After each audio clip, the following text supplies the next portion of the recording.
Welcome back to my channel. As usual, nandito na naman tayo sa kusina. And yes guys, mag-ano ko ngayon, mag-slice ako ng watermelon. Kasi bumili kami ng isang araw ng watermelon. So gusto kong tingnan yung nabili namin kung matamis or hindi. And also, habang ako'y nag-slice ng watermelon, ako'y mag-vlog yan. Kasi yung previous vlog ko kasi guys, merong nagtanong about doon sa pagpunta ko dito sa Sweden. So may nagtanong doon kung ano daw yung mga question or tanong during the interview nung nagpunta ako sa embassy, kung paano ako na-approve ng residency dito sa Sweden. So sandali lang guys, kukunin ko muna yung watermelon bago tayo magkwentuhan.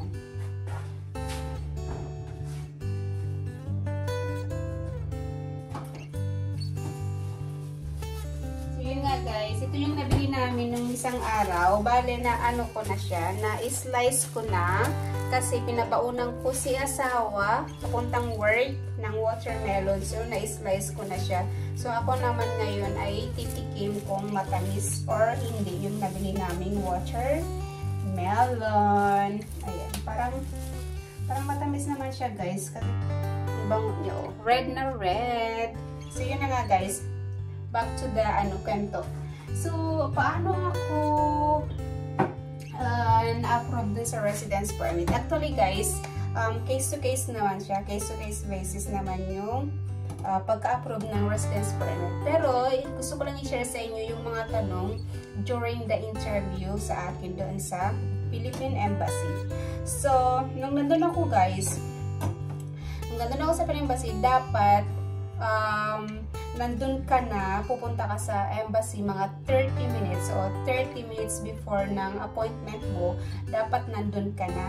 Kasi maraming nagpupunta doon guys na kahit walang mga appointment, kung nauna sila sa iyo guys, sila yung uunahin na i-entertain guys.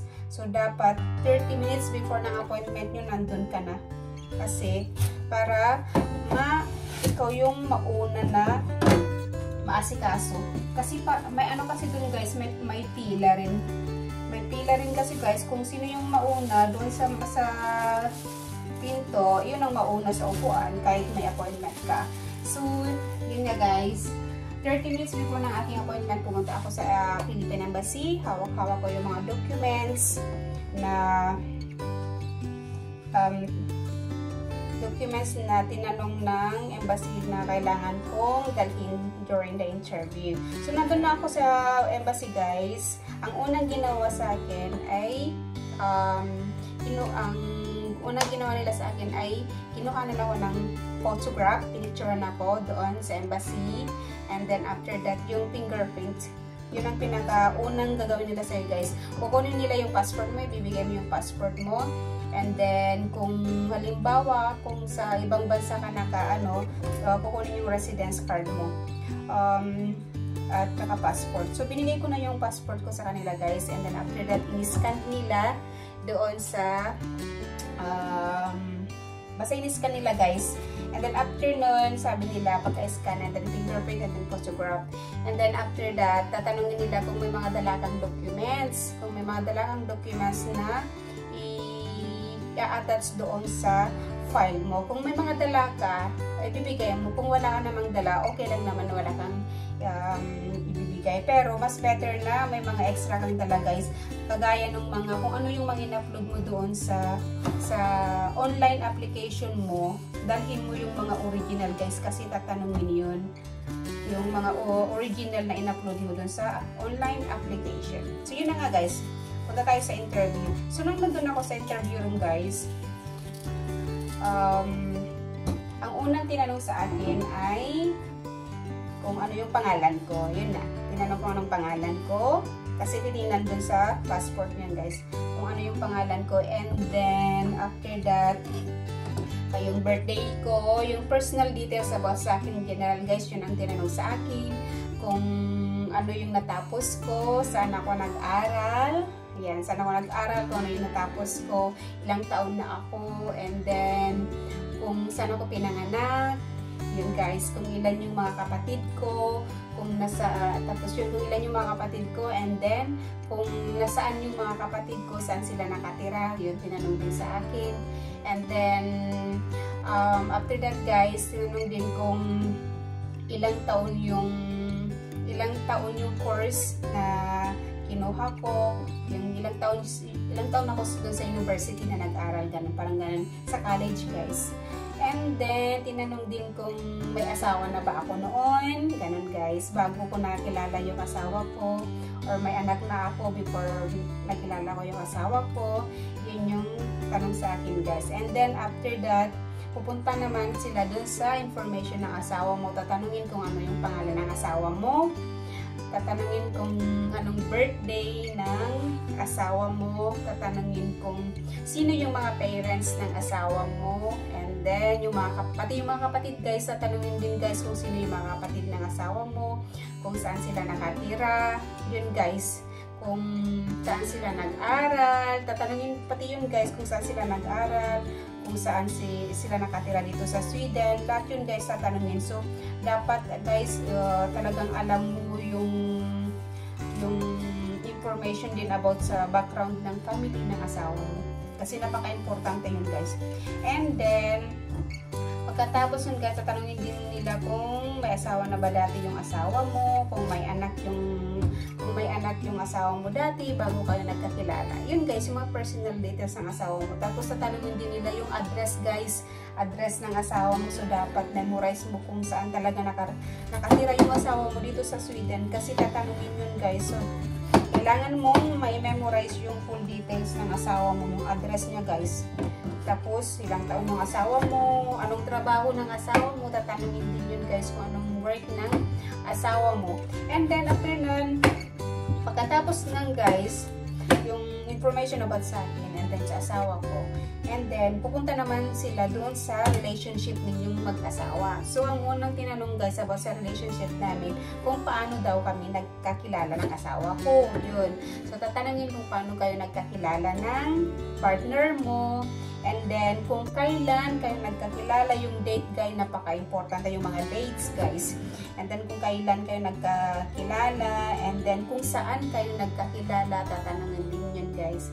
And then tatanungin din guys kung saan kayo unang nag-meet, kung saan kayo unang nag-meet, yun, tatanungin din yun guys. And then pagkatapos nun, tatanungin din guys kung ilang beses na kayong nagkita during yung relationship nyo, kung ilang beses na kayo nagkita, tatanungin din yun. Tapos tatanungin din kung kailan. So kailangan alam mo guys, memorize mo kung yung month, year, and date, talaga yung exactong day. Dapat kompleto yun guys, yung mga dates, napaka-importante yung mga dates guys. Tapos yung month, napaka-importante yun dito guys na memorize mo.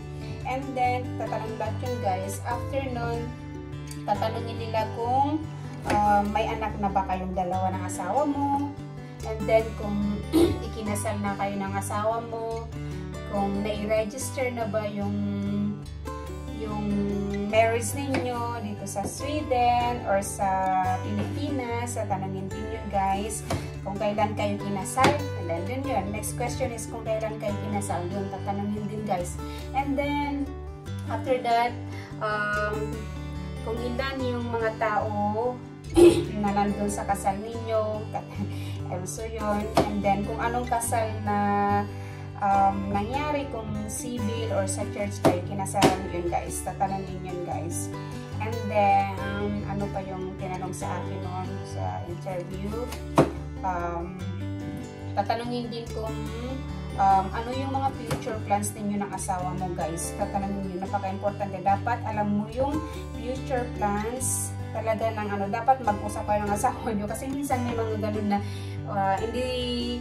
hindi sakto yung sagot nila na ano yung future plans ninyo ng asawa. Minsan, iba yung plans mo, iba sa asawa mo, parang ganun, di ba? Kung basta kung saan-saan ka na nangunga ng sagot, dapat mag-usap kayo. Before na interview, dapat mag-practice kayo ng asawa mo, guys. Parang mag-refresh kayo ng mga information para, yun nga, magkatugma yung sagot ninyong dalawa ng asawa mo, guys. kasi i-base yun. Kasi minsan kasi guys, ini-interview din nila yung asawa ninyo. Kaya magsasend sila ng email, tapos yung mga questionnaire na kailangan sagutin ng asawa mo. Dapat magkatugma yung sagot ninyo para sa ganun. Talagang malalaman nila na seryoso yung relasyon ninyong mag-asawa. So, yun na guys. So, after nun guys, after ng lahat ng mga question yun, after more than 1.5 hour ng aking interview, yung last part na yun ng interview ko, tinanong ng babae na nag-interview sa akin kung meron pa ba akong idadagdag sa mga sinagot ko. So, ang naalala kong sinabi ko sa kanya wala na akong idadagdag pa kasi parang nasagot ko na rin naman lahat ng mga tinanong mo, and yun na rin naman ang mga gusto kong sabihin. Yun lang sinabi ko guys, na wala na akong dapat idadagdag pa. And yun nga, yun sinabi ko lang na we're just hoping na yun nga, magkasama na ang asawa ko, and then yun nga, maprobaran yung application namin. And then, kasi gusto namin magkasama and bumuo ng pamilya. So, yun guys, yung mga tanong during sa akin ng interview dun sa Philippine Embassy kung paano ko nakuha yung residency ko dito sa Sweden. So, that's it guys. Sana nasagot ko yung tanong yung nag-ask sa akin kung ano daw yung mga question during the interview sa akin sa Philippine Embassy. So, thanks and watching. See you in my next vlog. Bye!